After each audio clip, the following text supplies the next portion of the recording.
또 같이 읽어볼까요? 시작. 우리는 그 길을 같이 가는 동반자입니다. 아멘. 우리는 그 길을 같이 가는 동반자입니다. 라는 제목으로 오늘 이사야서 강해 8번째 시간 함께 은혜를 나누도록 하겠습니다. 자, 오늘 먼저 이 본문을 보시면 이사야 35장의 역사적인 배경을 보면요, 이제 나라가 망하고 포로가 돼서 외국에 끌려갔다가 수십 년 동안 고생하다가 이제 고국으로 돌아오게 됩니다. 근데 마침 고국에 들어와 보니까 그들을 기다리고 있었던 건 막 어서 오라고 환영하는 인파가 있는 게 아니라 황무지, 이 황폐해져가 있고 또 고독했고 지독한 가난과 절망밖에 없다는 거예요. 야, 그리고 그리웠던 그 고국으로 돌아갔는데 이게 도대체 무슨 상황이지? 자, 육적으로인 눈으로 보니까 그 고국은, 그 나라는 소망이 아무것도 없는 거예요. 그러나 하나님께서는 야, 너희도 육적인 눈으로 보지 말고 영의 눈으로 봐. 하나님이 예배해 놓으신 소망을 그 백성들에게 보여주기 원하셨습니다. 그래서 시온의 땅이 회복될 것이라고 말씀하셨죠. 1절 2절입니다. 시작. 광야와 메마른 땅이 기뻐하며 사막이 백합화 같이 피어 즐거워하며 무성하게 피어 기쁜 노래로 즐거워하며 레바논의 영광과 갈멜과 사론의 아름다움을 얻을 것이라. 그것들의 여호와의 영광 곧 우리 하나님의 아름다움을 보리로다. 아멘. 성지순례 가보신 분은 아실 거예요. 이 이스라엘 광야는 너무나 태양이 뜨거워가지고 몇십 분, 아니 1시간 2시간 서 있으면은 숨이 턱턱 막혀서 그 사막에서 그냥 죽을 것만 같은 그런 땡볕이 있습니다. 죽음과 고통의 땅이었죠. 그런데 시온이 회복되는 그날이라는 것은 이 광야가 축복의 땅이 될 것이고 생명의 기운이 살아나서 그 사막이 윤택하게 될 것이고 메마른 땅은 기름진 옥토가 될 것이라는 하나님의 축복의 말씀이 선포되었습니다. 자, 레바논, 아까 본문에 나왔던 1절에 보면 2절에 보면은 레바논은 이스라엘에서도 그 산 정상의 만년설, 그를 킬리만자로에 같은 이 만년설이 있었고 백향목으로 유명한 곳이었습니다. 두 번째 나오는 갈멜이라는 지역을 보면 지중해 연안에 솟아있는 아주 아름답고 풍경이 좋은 산이었어요. 갈멜. 자, 그 다음에 갈멜산 남쪽으로 뭐가 있냐면 세 번째 샤론이라고도 하죠. 꽃으로 유명합니다. 그래서 우리가 잘 부르는 찬송 샤론의 꽃 예수, 자, 여기까지만. 여기 보면 이런 찬송도 있지 않습니까? 그래서 레바논, 갈멜, 사론 이러면은 팔레스타인 지역에서 가장 비옥하고 아름다운 3대 명물 중에 하나였습니다. 시온이 회복되는 날 최고의 3대 명물처럼 온 나라가 축복의 땅으로 변할 것이라는 말씀이죠. 여기서 2절을 보니까요, 그것들이 여호와의 영광 곧 우리 하나님의 아름다움을 보리로다. 2절 그것들은 어떤 걸 지명하는 것이 아니라 사람을 말해요. 그들이라는 뜻입니다. 황폐해진 이 땅이 축복의 땅으로 회복되는 것을 보면서 이 사람들이 마침내 하나님의 영광을 보게 된다는 거예요. 하나님의 아름다움을 본다는 거죠. 자, 그런데 여러분 이상해요. 눈에 보이는 것은, 회복하는 것은 땅이었어요. 근데 그들이 보는 것은 그 땅이 아니라 무엇을 보았을까요? 하나님의 임재를 봤다는 거예요. 이 땅이 회복되는 걸 보면서 야, 우리 하나님의 영광, 하나님의 임재를 보았다는 거죠. 여러분, 이게 중요합니다. 우리의 삶 가운데 축복에 너무 빠져 있는 게 아니라 축복을 주시는 하나님을 볼 수 있어야 되는 거예요. 우리의 삶에 이루어지는 환경을 보는 것이 아니라 이 환경 가운데 역사하시는 주님을 볼 수 있어야 돼요. 바로 이 백성들은 이 황무지 같은 광야가 회복되는 것을 보면서 그 땅을 본 게 아니라 하나님의 임재와 영광을 볼 수 있었던 거예요. 이제 마침내 축복 속에서 축복을 주시는 분을 발견하게 됐어요. 영적으로 철이 들었어요. 예전에는 영의 눈이 뜨여져 있지 않으니까 축복만 갖고 갔어요. 예전에는 말씀드렸죠. 어느 다른 교회 어떤 성도님이 이렇게 양산에 어떤 그 목욕탕 건물을 산다고 기도를 해달래요. 얼마나 기도를 많이 해드렸겠습니까? 시간마다 응답 받을 때까지 응답받아서 그 건물을 샀습니다. 그 뒤로 교회를 안 나오시는 거예요. 연락이 안 되는 거예요. 그래 카톡으로 보이스톡으로 전화를 하니까 예, 필리핀에 계시는 거예요. 주일인데 거기서 뭐 하세요? 아, 목사님 제가요 좀 놀고 있어요. 기도시켜놓고 응답받고 나서 놀러 가버리고 이러면 안 된다는 거죠. 축복을 주시는 하나님을 볼 수 있어야 되는 거죠. 자, 여러분, 이제 영적으로 철이 드니까, 영의 눈이 띄어지니까 눈에 보이는 현실 뒤에 맞아, 이 뒤에는 하나님이 함께 하셨구나, 이 뒤에는 하나님이 역사하셨구나, 이제는 땅이 아니라 하나님이 보이기 시작했다는 거죠. 그런데 옛날에는 그러지 않았거든요. 나라가 망하기 전에는, 이 지독한 포로 생활, 고난을 겪기 전에는 그들은 우리 땅 너무 좋아, 그냥 이 땅만 보면서도 감사할 줄 몰랐어요. 좋은 건 아는데 그저 자기들이 내가 열심히 살아서 내가 잘나서 누리는 거다 라고 생각을 했어요. 마치 우리 아까 두 번째 찬양 불렀죠. 지나왔던 모든 것이 하나님의 은혜였다는 것. 어린아이 시절과 지금까지 숨을 쉬고 내가 이 아침 해가 뜨는 이 모든 것이 하나님의 은혜였다는 것. 그런데 이들은 고난과 아픔과 포로 생활로 끌려가기 전까지는 이 축복을 당연시 여겼어요. 그래서 하나님을 무시하면서 우상 숭배하며 살았죠. 마음대로 막 살았다는 거예요. 그러다 나라가 망해버렸어요. 광야가 왜 광야가 됐을까요? 기름진 땅이 왜 메마르게 되었을까요? 처음부터는 광야가 아니었거든요. 처음에는 좋은 땅이었습니다. 그런데 그들이 그 좋은 땅에서 하나님을 무시했기 때문에 하나님의 임재가 떠나간 거예요. 교만해지기 시작해요. 혈기를 부리기 시작해요. 내가 잘나서 그런 줄 알고 착각을 합니다. 나 없으면 안 돼. 내 모든 것이 내가 잘나서. 그러니까 하나님의 임재하심이 떠나버려요. 하나님의 보호하심이 떠나버려요. 결국 망해버렸어요, 그 나라가. 그러나 이 지독한 포로 생활, 광야 시간을 통해서 그들은 그 고난을 통해서 그제서야 깨졌어요. 그거 아니면 안 깨졌어요. 그거 사랑하는 거 안 건들면 안 깨졌어요. 이 고난을 너무 심하게 몇십 년 동안 겪고 나니까 그제서야 깨지고 낮아진 거예요. 이제는 회개하는 그들을 하나님께서 보시고, 야, 이제야 너 회개하느냐, 다시 고향 땅으로 보낸 거예요. 고향 땅에 들어와 보니까 서두에 말씀드렸듯이 황폐해져 가고 있어요. 소망이 없어요. 절망밖에 없는, 가난밖에 없는 이 땅에서 도대체 하나님 뭐 해먹고 살아야 됩니까? 옛날처럼 이 땅이 황폐해져 있는 이 땅이었는데 하나님께서 오늘 말씀을 보면 축복의 땅으로 바꿔주셨다는 거죠. 여러분 그거 아십니까? 한번 잃어버렸다가 다시 찾은 땅은 옛날 같지 않아요. 옛날 같은 땅이 아니었어요. 이제는 이 땅이 보이는 게 아니에요. 절망적 황폐한 이 땅이 보이는 게 아니라 이 땅을 회복시켜 주시는 누가 보이기 시작할까요? 하나님이 보이신다는 거예요. 이제는 내 건강, 내 물질, 내 앞길, 내 가진 것이 보이는 게 아니라 이제는 내 삶을 주관해 주시는 하나님이 보이기 시작하는 거예요. 축복만 보는 게 아니라 축복을 주시는 하나님을 보게 된 거죠. 그때부터 뭐가 터져 나올까요? 감사가 터져 나와요. 여러분, 우리가 누리고 있는 모든 곳에서 하나님의 영광을 봐야 감사가 제대로 나온다는 거예요. 잃어버렸다가 다시 찾아본 사람만이 알 수 있어요. 큰 병에 걸렸다가 건강을 잃을 뻔했다가 살아난 사람은 매일 아침에 거울을 보면서 주님 감사합니다. 내가 오늘 아침에도 거울을 보고 아침 해를 보고 하루를 살아갈 수 있는 은혜 주심을 감사합니다. 하나님의 영광을 봤다는 거예요. 저도 이전에 부곡동에 있을 때 이 전도하러 와서 물품을 막 이 지하부터 가면 4층이잖아요. 가다가 미끄러진 거예요. 고관절을 다친 거예요. 쩔뚝거리면서 뼈끼리 부딪히니까 얼마나 아픈지 몰라요. 정말 고생을 많이 했는데 하나님의 은혜로 깨끗하게 고침받고 나니까 일어서고 걷고 이게 얼마나 감사한지 저는 전혀 그 생각을 못했었거든요. 얼마 전에 또 허리에 근육통이 와서 일어나지를 못하겠는 거예요. 1시간, 2시간 걸리는 거, 한 번 일어나려면. 또 일어나면 앉지를 못했어요. 허리가 아파서. 그 전까지는 몰랐거든요.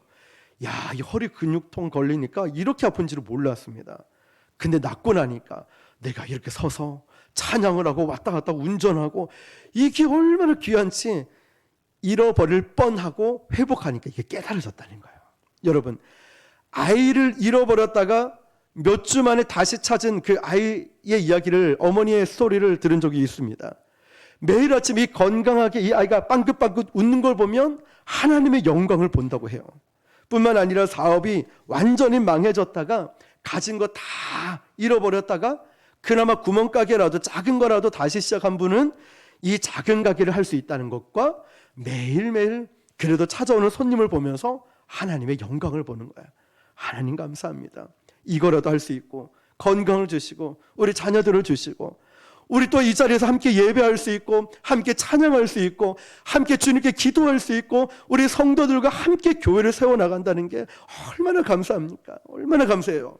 여러분, 감사라는 것은요, 내가 당연하게 여겼던 것들 속에서 뭘 보느냐? 하나님의 영광을 보는 거예요. 당연하게 여겼던 것. 그래서 한번 잃어버렸던 사람은요, 다시 찾은 사람은 벌써 간증이 달라요.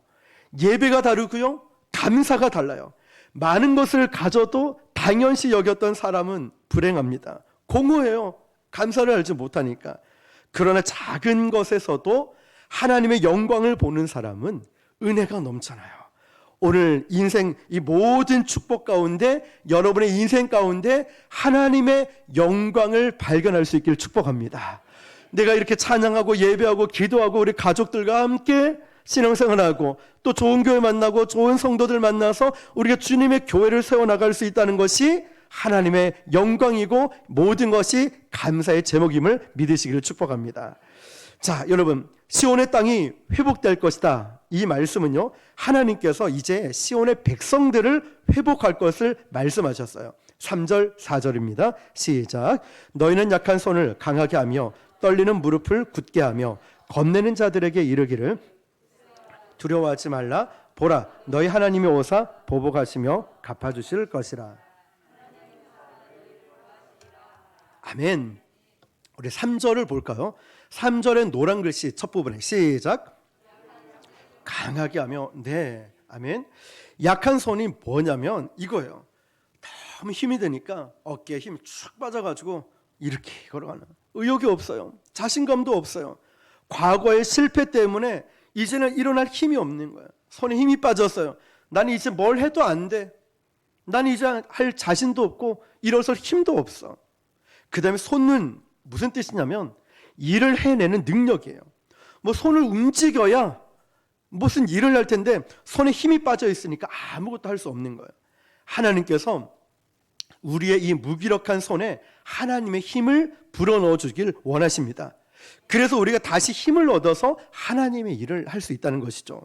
하나님은요, 저와 여러분이 그냥 이 땅에서 숨만 쉬고 살아가는 존재가 되길 원치 않으십니다.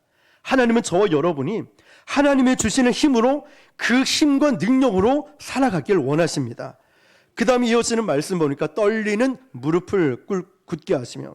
무릎은 뭘까요? 좀 전에 말씀드렸듯이 제가 고관절이 아프고 허리가 아프니까, 또 어떤 분은 관절이 아픈 분 계시죠? 무릎에. 그러면 무릎이 아프면 버티고 일어설 힘이 없다는 거죠. 무릎이 떨린다는 건 그거예요. 난 더 이상 못 버티겠다. 자신감이 없다는 거예요. 어떤 때는 그냥 더 이상 못 버틸 때가 있지 않습니까? 당장 직장에 사표를 던지고 싶고, 당장 이혼해버리고 싶고, 내 사역, 이 주의 일을 하는 거 다 내려놓고 싶을 이때가 있지 않습니까? 그러나 하나님은 이때 바로 무릎을 펴주신다는 거예요. 내 무릎을 굳게 해주신다는 거예요. 버틸 힘을 주신다는 거예요. 하나님의 은혜로 이제는 이 산도 넘을 수 있는 그 믿음, 바로 이 믿음으로 오늘을 견딜 수 있도록 힘을 주신다는 말씀이죠. 4절 말씀 보니까요, 겁내는 자들에게 이르기를 굳세어라, 두려워하지 말라. 왜 이 말씀하시냐면, 겁내는 자들, 왜 겁을 냈냐면 이미 포로로 끌려가면서 큰 대적에게 짓밟혀 봤거든요. 이제는 그 자라보고 놀란 것은 소뚜껑 보고 놀란다 하죠. 이제는 그냥 보니까 비슷한 덩치 큰 사람, 그런 나라, 그런 공격들만 와도 어이 깜짝이야. 무서워서 도망을 가는 거예요. 겁내는 자들, 두렵다는 거예요. 문제가 두려운 게 아니라 문제로 인한 두려움 때문에 더 무섭다는 거죠. 이제 이 두려움에 노히로즈가 걸린 사람에게 하나님께서 거룩한 담대함을 주셔요. 담대해라. 두려워하지 말라. 겁내지 말라. 힘을 내라. 용기를 가지라. 말씀하는 거죠. 왜? 아니 근데 왜 힘을 내라고 할까요? 힘을 낼 수 있는 근거가 뭘까요? 바로 이어지는 말씀 밑에 보니까요. 두 번째 노란색 시작. 하나님이 오사 너희를 구원하시리라. 누가 오신다고요? 하나님이 오신다는 거예요. 하나님이 우리 인생에 찾아와서 너 두려워하지 마, 겁내지 마, 힘을 내, 용기를 가져. 하나님이 말씀하시는 거예요. 어디에 오신다고요? 내 삶에 오시는 거예요. 예수님이 그런 연약하고 힘든 삶에 오셔서 동행해 주신다는 거예요. 성령께서 우리를 채워주신다는 거예요. 지난번 말씀처럼 성령이 우리를 그냥 이끌고 가는 거예요. 푸른 초장 실 많은 물가로. 죄의 지팡이와 막대기가 나를 안위하시는 거예요. 구덩이에 빠지면 건져서라도, 잘못된 길로 가면 막대기를 쳐서라도 우리를 끌고 가신다는 거예요. 그러면서 주님은 이렇게 말씀하셔요. 너는 혼자가 아니야. 너는 절대 혼자가 아니야. 내가 너와 함께 가고 있다. 이제는 같이 가고 있다. 이 사실을 굳게 믿지 않으면 우리는 버틸 수가 없어요. 저도 우리도 하나님이 나를 지켜주신다, 함께 하고 계신다, 이걸 굳게 믿지 않으면 저는 벌써 포기했을 것 같아요. 벌써 모든 걸 포기하고 싶을 마음이 들었을 거예요. 근데 그럴 때마다 확신을 주셔요. 내가 너와 함께한다. 내가 너를 사랑한다. 내가 너를 잘 안다. 많이 힘들지, 어렵지, 두렵지, 내가 널 잘 알아. 내가 너 곁에서 함께 가고 있으니까 너는 걱정하지 마. 너는 두려워하지 마. 말씀하시는 거예요. 의로운 오른손으로 너를 붙든다. 오른손이 뭔지 말씀드렸죠? 오른손은요, 전력 투구하는 손입니다. 그 전력 투구하는 강한 손으로 너를 붙들어 주니까 너는 두려워하지 말고 강하고 담대하라고 말씀하시는 거예요. 그래서 여러분, 굳게 믿은 자만이 인생의 모진 풍파 속에서도 버틸 수가 있어요. 또 어려울 때 혼자 힘으로 일어서기 힘들죠. 그래서 하나님은 바로 우리를 이 교회 공동체에 속하게 하셨어요. 우리가 교회 공동체 없이 내가 혼자 살아가다 보니까 얼마나 이 신앙생활, 믿음 지키기, 기도하기가 얼마나 힘듭니까? 그런데 여럿이 모여서 함께 기도하고 예배하다 보니까 마음이 막 뜨거워지지 않습니까? 3절 말씀에 처음에 너희는 약한 손을 강하게 하며 해서 앞에 너희는 이라고 되어 있어요. 너희는 약한 손을 강하게 하며. 무슨 말이냐면 하나님께서 직접 이 약한 손들을 강하게 해주시는 것이 아니라 앞에 첫 단어 뭐라고 되어 있죠? 너희를 통해서 하시겠다는 말이에요. 너희를 통해서. 하나님께서는 이 시온의 백성들이 이제 서로의 약한 손, 그러니까 옆에 있는 지체들, 옆에 있는 성도들을 너희를 통해서 강하게 해주길 원하신다는 뜻입니다. 떨리는 무릎을 굳게 해주길 원합니다. 겁내는 자들에게 용기를 주기 원한다는 거예요. 자, 여러분, 하나님은 우리가, 저와 여러분이 서로에게 하나님의 축복의 통로가 되어주라고 말씀하시는 거예요. 하나님은 우리가 하나님, 나에게 힘을 주세요. 나를 좀 지켜주세요. 나를 좀 도와주세요. 라고 말씀하죠. 그런데 하나님은 우리 지체 서로를 통해서 그런 힘을 부어주길 원하신다는 거예요. 그러니까 교회 공동체로부터 어떤 힘든 일이 있을 때 도망가지 말라는 거예요. 사탄은 이 능력, 힘을 아니까 자꾸만 벗어나게 합니다. 교회에 하나 되지 못하게 만들어요. 끼리끼리, 친한 사람끼리 끼리끼리만 어울리게 만들어요. 그리고 자꾸만 모이지 못하게 만들고 흩어지게 만들어요. 하나 되지 못하게 만들고 시험 들게 만들어요. 그 말해봤자 뭐해? 너 비밀만. 기도 안 해줘. 막 불신을 심어준다는 거죠. 너 무시할 거야, 얘기하면. 아이고, 바빠서 너 기도 들어줄 시간 없어. 기도 요청 못하게 해요. 자꾸만 고립되게 만들어요. 성도들이 하나 되는 게 아니라 고립돼서 이 하나 되지 못하게 만들어요. 격리를 시킨다는 거죠. 그런데 하나님은요, 이럴 때일수록 교회 공동체와 함께 나누라고 말씀하셔요. 어떻게 해요? 서로 격려하라고. 서로 격려하라고. 셀에 속하면서 공동체에 속하라고. 그래서 서로 믿고 나누는 그 하나님은 우리를 통해서 누군가에게 힘을 불어 넣어 주시는 거예요. 하나님은 우리를 누군가의 기도 응답으로도 사용하시는 거예요. 우리가 창세기 모세오경 배우듯이 처음에 사건 중심으로 나갈 때는 하나님 직접 개입하셨지만 족장시대에 들어와서는 사람을 통해서 일을 하시죠. 지금도 마찬가지예요. 저와 여러분이 누군가에게 힘을 주는 도구로 쓰길 원하셔요. 격려하고 칭찬하고 위로하고 함께하는 이런 지체로 쓰기를 원하신다는 거죠. 로마서 15장 1절 2절입니다. 시작. 믿음이 강한 우리는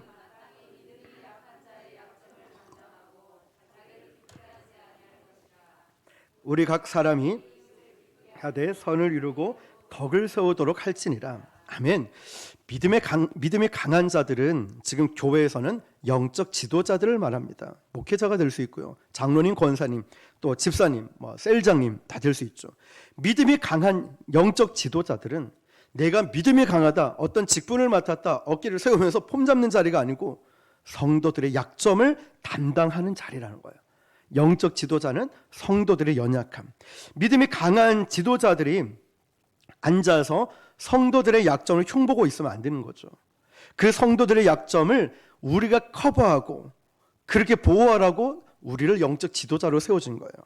그렇기 때문에 목사, 장로, 권사, 셀장님, 부교역자 우리 모두가 그 성도들의 약점을 입에 달고 기도하라는 거예요. 계속 그 약점을 놓고 하나님 강함으로 이겨낼 수 있도록 도와주십시오. 기도하라고, 기도를 달고 살아야 한다는 거죠.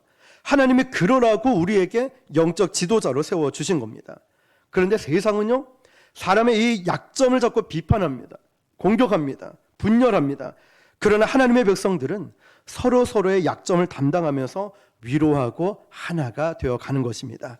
그 과정에서 어둠의 권세들이 두려워하는 것은 바로 이 강한 사랑의 공동체가 되는 걸 두려워하는 거예요. 하나 되지 못하게, 사랑으로 하나 되지 못하게. 그런데 오늘 말씀 보면 시온의 백성들은 이제 기적을 체험하게 될 것이다 말씀하는 거예요. 말씀을 잘 보면 3절 4절 보면요, 두려움에 떠는 사람들, 약하고 힘든 사람들이 하나님의 능력으로 힘을 얻는 걸 다루고 있고, 5절에서 7절 보면 이보다는 더 훨씬 힘든 사람들이 치유받는 장면이 나옵니다. 우리 5절에서 7절입니다. 시작. 그때 맹인의 눈이 밝을 것이며 못 듣는 사람의 귀가 열릴 것이며 그때 저는 자의 사슴같이 뜰 것이며 말 못하는 자의 혀는 노래하리니 이는 광야에서 물이 사막에서 시내가 흐를 것임이라. 뜨거운 사막이 변하여 못이 될 것이며 메마른 땅이 변하여 원천이 될 것이며 승냥이에 눕던 곳에 풀과 갈대와 부들이 날 것이며. 아멘. 자, 3절 4절을 보니까 이해가 돼요. 두려움에 떠는 자, 겁내는 자, 또 약한 손을 가진 자, 떨리는 무릎을 굳게 하는 사람들. 자, 하나님이 저와 여러분 보고 그런 연약한 자를 도와주라고 한 거예요. 근데 5절 6절 하니까 이 증세가 갈수록 심각해져요. 앞을 보지 못해요. 귀가 들리지 않아요. 다리를 절어요. 벙어리가 있어요. 말을 하지 못해요. 이거는 우리가 못하는 부분이죠. 여기서부터는 하나님이 하실 부분들이죠. 다시 말하면 3절과 4절은 중고차를 고치는 정도였다면 이어지는 말씀은 폐차된 것을 완전히 다시 고치는 일이라는 거죠. 여기서 알 수 있는 게 이거예요. 인간이 할 수 있는 일이 있고 하나님이 하실 수 있는 부분이 있다는 거죠. 그래서 교회는요, 인간이 할 수 있는, 다시 말하면 치유와 위로와 격려가 있지만 동시에 하나님이 하실 수 있는 초자연적인 기적이 또 일어난다는 것입니다. 그러면 이 모든 기적의 설명은 한 가지로 모아집니다. 오직 예수님밖에 없다는 것.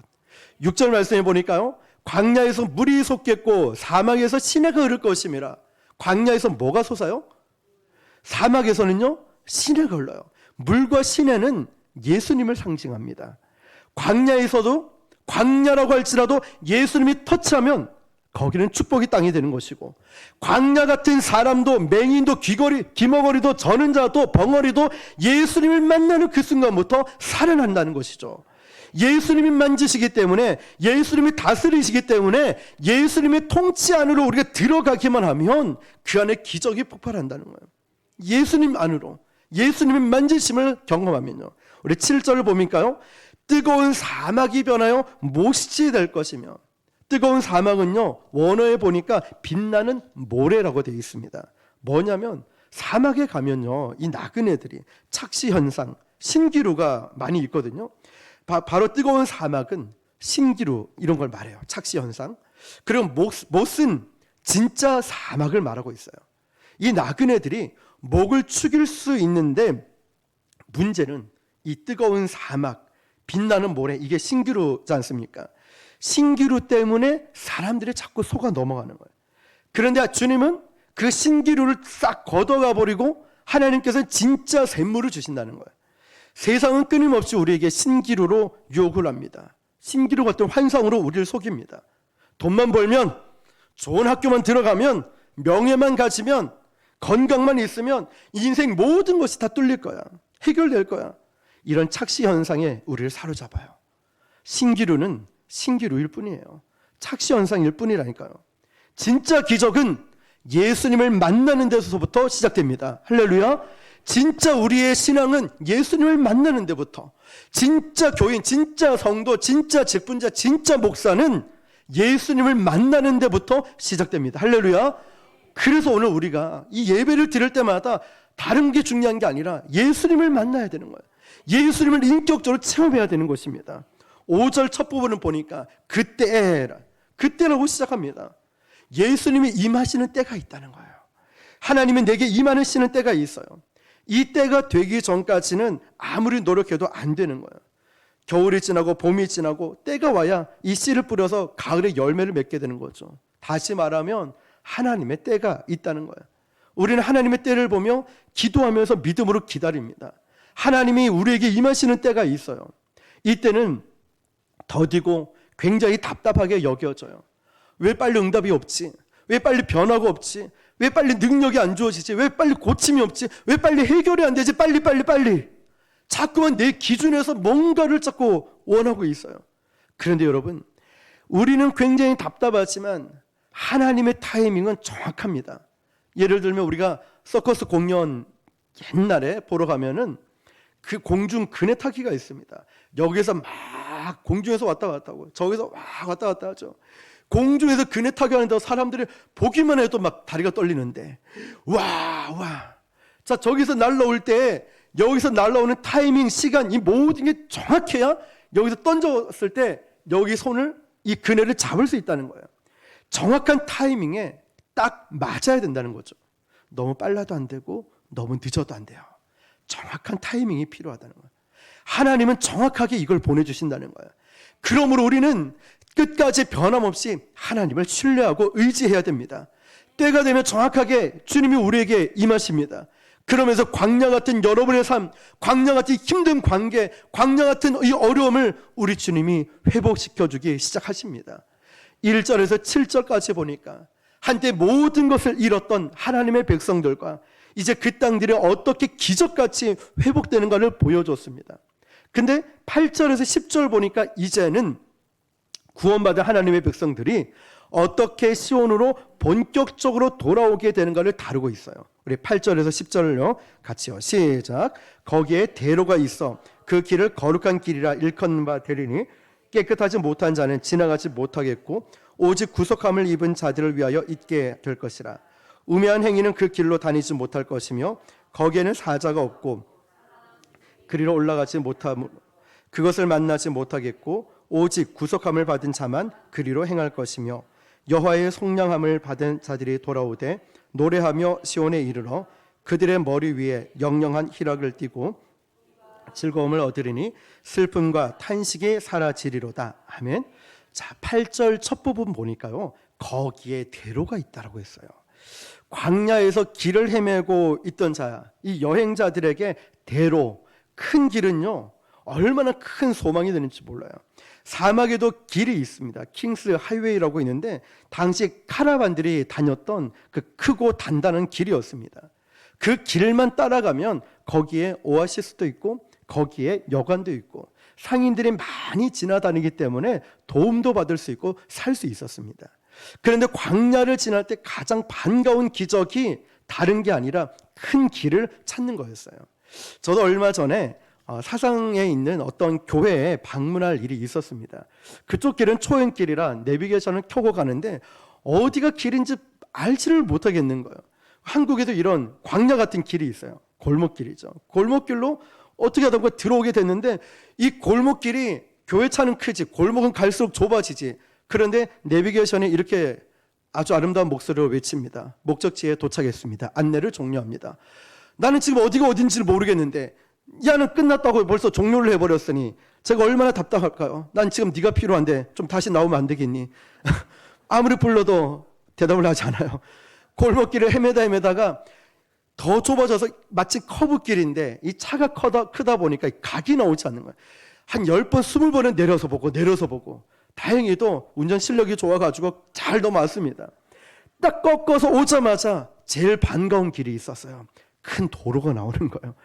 그 길을 발견했을 때, 야, 칭찬을 막 스스로 하면서, 농담이고요. 농담이 아니고, 진짜, 어쨌든 그랬습니다. 예.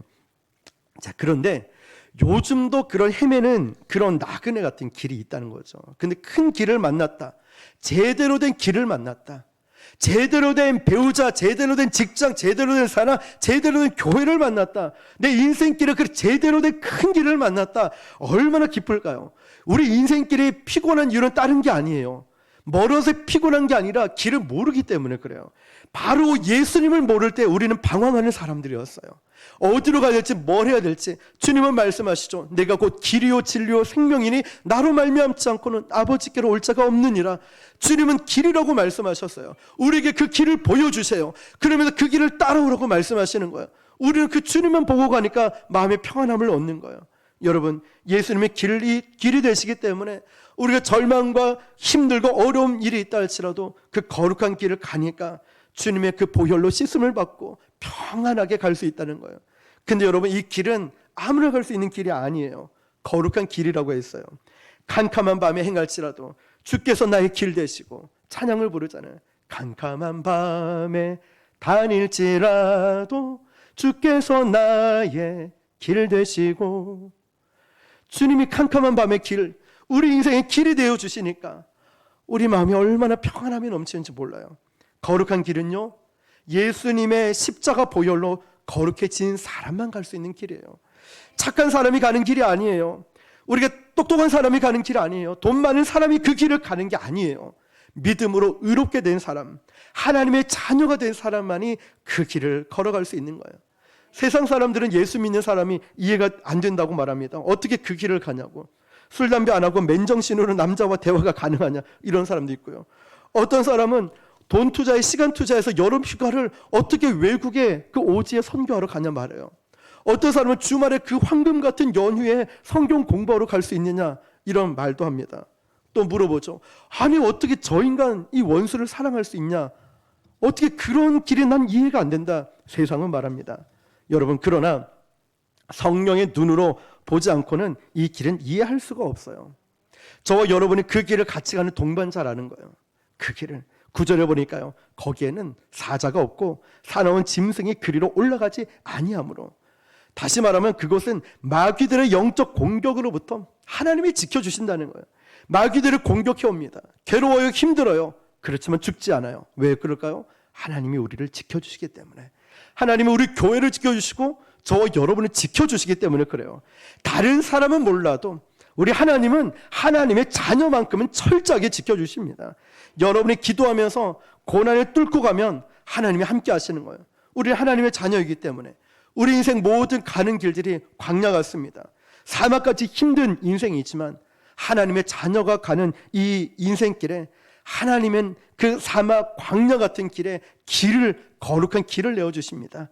이 길만 따라가면 돼. 이 길만 따라가면 가장 안전해. 난 너 다른 건 몰라도 너만큼은 내가 책임지고 지킨다. 영원한 사랑, 시간의 개념이라기보다 끝까지 하나님의 책임지신다 했죠. 알파와 오메가 되신 하나님. 처음 너를 선택했으니 난 널 포기하지 않고 끝까지 지켜줄 거야. 알파와 오메가. 하나님은 저도 포기 안 하고 여러분 포기하지 않으십니다. 그게 하나님의 아가페의 사랑, 영원한 사랑이라는 거예요. 이 길 목적지는 천성 하늘이죠. 천국 가는 거. 우리는 이 땅을 나그네로 살아가는 순례자들입니다. 세상 사는 게 다 힘들지만 우리는 목적지가 분명합니다. 동반하고 계시는 우리 하나님이 계시기 때문에 우리는 어떤 상황에도 절망하지 않아요. 힘들어도, 억울해도, 또 답답해도, 몸이 아파도, 미래가 불투명해도 우리는 두려워하지 않습니다. 하나님이 나와 함께 하시기 때문에. 하나님이 캄캄한 밤에 다닐지라도 주께서 나와 함께 하시는데 내가 뭘 두려워하겠습니까? 두렵다면 계속 찬송을 불러요. 두렵다면 계속 말씀을 붙드십시오. 거룩한 이 길 땅에 모든 것이 척척척 잘 진행되는 경우는 많지 않죠. 무병장수하는 그런 화려한, 그리고 만사무탈하는 그런 길이 아니라는 거죠. 거룩한 길이라 해서 때로는 이해가 되지 않아요. 때로는 깜짝 놀라요. 때로는 너무 어려운 시간들이 우리에게 주어질 수 있어요. 하나님 왜 이렇게 힘듭니까? 그러나 이 광야 시간 속에서 하나님께서는 이 길에 담겨져 있는 곳곳에 숨어있는 놀라운 축복을 보게 하십니다. 이 길을 가면서 이 어려움 하나 이겨내니까 하나님이 여기서 주시는 축복이 있고, 고난 하나 뛰어넘어서 가니까 이 고난을 통해서 깨닫게 하시는 게 있고, 어려운 터널에 빠져 있어서 하나님 제가 어떻게 해야 됩니까? 이 고난을 통해서 하나님이 깨닫게 해주시고, 그래서 다윗이 가장 영적으로 뚜렷하고 영적으로 초록초록 빛날 때가 왕이었을 때가 아니라 소년 다윗, 그리고 광야에 있을 때 영적으로 가장 선명했고 초롱초롱 빛날 때가 그 광야 시절이었다는 거예요. 우리도 마찬가지 아닐까요? 하나님은 이 길에서 그냥 아이고 이 길 지키기 힘드네, 버티기 힘드네, 이 정도가 아니라 이 길에서 성장하길 원하셔요. 이 고난에서 성장하길 원해요. 그래서 우리 내일부터 시작하는 우리 특별 새벽 기도의 영적 성장을 다루려 합니다. 영적으로 성장하길 원해요. 그리고 더 아름다워지길 원하는 거예요. 이 고난과 어려움을 통하여서 더 예수님을 닮아가길 원하신다는 거죠. 그래서 고난이 올 때 하나님 고난 좀 없어주세요. 문제 좀 없어주세요. 이 어려움 좀 없게 해달라고 기도하는 것이 아니라 하나님 이 고난을 잘 뛰어넘을 수 있는 힘을 주십시오. 하나님 저에게 믿음을 주십시오. 이런 관계, 이런 질병, 이런 어려움을 이겨낼 수 있는 힘을 주십시오. 이 기도를 해야 된다는 거예요. 그냥 없게 형통의 복을 받는 게 다 좋은 건 아니죠. 형통의 복을 받을 때 어려움과 고난이 올 때도 이겨낼 수 있는 믿음과 힘을 공급해 달라고 우리는 그렇게 기도해야 된다는 거죠. 힘든 시간이 올 때마다 고난을 떠나갈지어다 이렇게 외치는 게 아니라 우리는 버티는 데만 신경을 쓸 때가 있어요. 잘 버티면 되지. 아니에요. 하나님은 우리와 함께 그 고난의 터널을 지나가면서 하나님이 그곳에서 배우길 원하는, 레슨하기를 원하는, 그걸 가르쳐 주길 원하는 거예요. 그래서 우리는 거기서 배워야 돼요. 그런데 우리가 만약 힘든 환경에 푹 빠져 있어요. 고난이나 핍박이나 어려움이나 답답한 문제에 푹 빠져 있어요. 환경의 노예가 돼서 하나님 바라보니까 시험이 드는 거예요. 환경의 노예가 돼서 하나님 바라보니까 하나님 어떻게 저한테 이럴 수가 있습니까? 제가 하나님 말씀대로 살려고 노력했는데, 교회도 열심히 다녔고 봉사도 열심히 했는데 하나님 저한테 왜 그러십니까? 왜 내가 병에 걸려야 됩니까? 어떻게 우리 애가 대학에서 떨어지죠? 아니 제가 헌금도 열심히 했는데 왜 돈이 쪼달리죠? 하나님 난 저 사람 정말 믿었는데 어떻게 저한테 이러실 수가 있어요? 제가 하나님 앞에 뭘 잘못했습니까? 자 여러분, 그러나 예수님으로부터 듣기 전에는 절대 우리 자신의 상황을 함부로 판단하지 말아야 됩니다. 무슨 말일까요? 이럴 때일수록 길을 가다가 광야의 아픔에 부딪혔을 때 우리는 그 아픔, 그 고난, 그 물질, 두려움을 가지고 예수님께 나오는 거예요. 기도하는 거예요. 주님, 제가 이 상황을 하나님의 관점으로 보게 해 주십시오. 하나님 이 어려운 상황을 하나님의 관점으로, 하나님 이 답답함을, 이 문제를, 이 고난을, 이 화가 남을, 이런 상처들을 그대로 보는 게 아니라 하나님의 관점으로 보게 해 주십시오. 다시 말하면 제 영안을 열어 주십시오. 영적으로 이걸 보고 깨닫게 해 주십시오. 기도하고 판단하고 기도하고 분별을 해야 되는 거예요. 우리가 상황을 너무 바라보다 보니까 거기에 노예가 돼서 하나님께 원망하는 투고 많이 나온다는 거예요.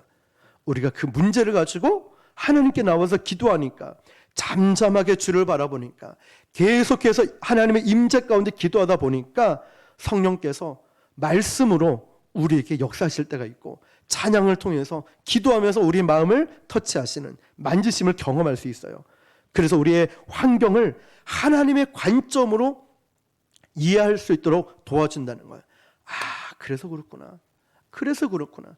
요셉의 생애를 지난번 다루었듯이 요셉의 생애를 보니까 이해가 되지 않는 일들이 수두룩한데, 나중에 가나안 땅에 기근이 와서 흉년이 들어서 형들이 내려와서 요셉과 만나는 그 순간에 이것 때문에 하나님이 나를 인도하셨구나 해서 이런 얘기를 하죠. 형들이여 걱정하지 말라고, 하나님이 이 일을 위해서 나를 이곳에 먼저 보냈다고. 모든 것을 하나님의 큰 그림에 보니까 이해가 됐다는 거죠. 마찬가지예요, 여러분. 우리는 하나님이 저와 여러분을 버린 것이 아니라 오히려 그 시간에, 그 어려운 시간에 가장 역동적으로 우리 안에서 일하고 계시는 걸 느끼게 될 것입니다. 멀리 계셨던 하나님이, 멀리 계신 주님이 그 어려운 가운데 나와 숨소리가 느껴질 정도로 내 옆에서, 내 안에서 역사하고 계심을 느끼게 될 것입니다. 자, 사랑하는 성도 여러분, 하나님은 오히려 이 아픔을 통하여서 우리에게 많은 것을 깨닫게 해주시는 경우가 있어요. 하나님이 일하시는 방법들이 너무 놀랍기 때문에 이 고난의 장벽을 통해서도 여러분 절망하지 마시길 바랍니다. 엊그제 전도하다가 어떤 한 집사님을 만났습니다. 그분이 9년 만에 암이 재발을 한 거예요. 그래서 이 두려움 가운데 있어가지고 얼굴이 어두워지고 이제 내가 어떻게 살아가야 되나. 그래서 심지어는 가게 문까지 닫아버렸어요. 이제는 다 너무 어쨌든 힘든 상황이었어요. 그래서 이제 기도를 해드렸죠. 이제 검사 기간들 동안에도 이걸 또 촬영을 해야 되나. 너무 이제 기다리는 시간이 힘들었던 거예요. 그런데 그 집사님을 만날 때마다 포기하지 말고 기도하라는 마음 주셔서 기도도 해드렸고 매 순간 기도하고 하나님 주신 말씀이 있으며 이제 카톡을 보내면서 나누었다는 거예요. 그런데 엊그제 가니까 얼굴이 확 펴 있는 거예요. 그러면서 그 집사님이 이제 목사님 암이 아니라 염증이래요. 염증. 그래서 이제는 걱정하지 않아요. 얼굴이 확 피고 우리 기도해 주셔서 감사합니다 하고 헌금도 하고 우리 성도들과 나눠 먹으러 음료수도 주시는 거예요. 하나님께서는 그걸 통해서 이 집사님은 더 기도하고 하나님의 음성을 듣게 만드는 도구로 사용해 주셨다는 거예요. 그래서 한번 따라해 볼까요? 감사의 깊이는 영성의 깊이다. 그렇습니다. 감사의 깊이는 영성의 깊이에요. 여러분 지금 상황이 얼마나 힘들고 어려우십니까? 어떤 분은 정말 도저히 감사할 제목이 없다. 나는 감사하고 싶은 마음이 없다라고 말하는 사람도 있어요. 왜냐하면 크리스천도 병들고 아플 수 있습니다. 사랑하는 사람을 잃을 수도 있고요. 고되고 성취감 없는 이 직업 만족해야 될 수 있고 자녀들에게 고함칠 수도 있고 배우자와 이제 다툴 수도 있고 그리고 나서 후회하고 상처 주는 이 잘못된 결정을 할 수도 있습니다. 그런데 여러분 우리가 잘 알고 있는 철로 역정을 보면은 천성으로 가는 순례자의 이야기가 담겨져 있죠. 이 순례자가 끊임없이 잘못된 길과 잘못된 친구를 선택해서 갑니다. 철로 역정 보면 하나님이 가라고 하신 길이 있는데 꼭 거길 벗어나는 거예요. 때로는 세상에 도취되고 때로는 자신의 힘만 믿고 잘못된 길에 빠져서 하나님이 가라고 하신 거룩한 길을 벗어나는 거죠. 그러고 나서 신음할 때가 있어요. 그러나 주님께서는 항상 그렇게 넘어질 때마다 야단치지 않고 다시 와서 세워줬다는 거죠. 주님이 우리를 다시 세워주는 그 사용하는 도구가 뭘까요? 주님이 저와 여러분을 다시 세워주는 그 도구가 바로 교회라는 거예요. 그래서 교회는 건강해야 되고 겸손해야 되고 교회는 서로 하나 되어야 되고 사랑으로 성령으로 충만한 교회가 되어야 되는 거예요. 교회가 잘못된 길로 가면 큰일 나겠죠. 늘 노심초사. 우리 교회는 제대로 가고 있나? 우리 교회는 깨어 기도하고 있나? 날마다 점검해야 되는 게 이거예요. 바로 교회가 성도를 통해서 다시 세워주고 함께 주의 길을 갈 수 있게 만드는 거예요.